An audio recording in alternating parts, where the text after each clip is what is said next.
I'm also going to do the oil pan gasket. I want to see if I can see the bearings from below.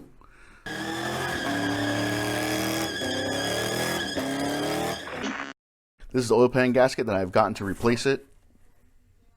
OS 30632T Fel-Pro, for those of you who cannot read. But what I like about these gaskets is actually embedded with metal right here. So this is a very robust gasket. It comes with everything you need.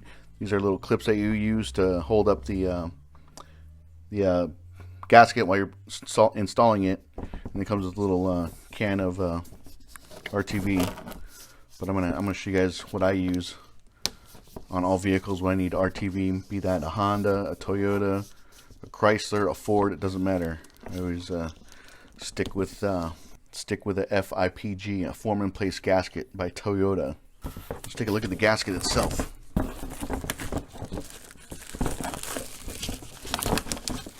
Oh, very nice. Stays in place. Like I said, there's a piece of metal in here that's sandwiched, almost like a multi-layer steel head gasket. You actually see it right there. You actually see it at the holes. You guys see that?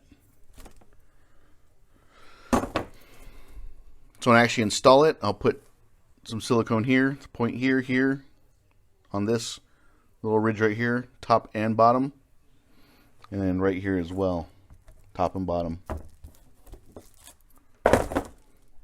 Very nice. So there's the oil pan, covered in nasty oil.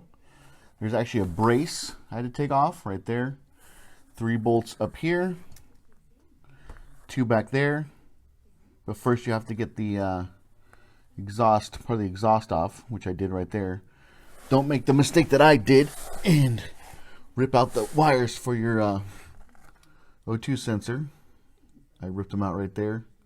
I should have taken that O2 sensor off before I started unbolting this, but I was getting anxious, antsy-pantsy. You have a bracket right there that actually the exhaust hangs onto, and then the connector for that O2 is somewhere up there. I'll have to fix that. Actually put the bolts back in right there for the for this bar. And now you just have a whole bunch of little 10 millimeters.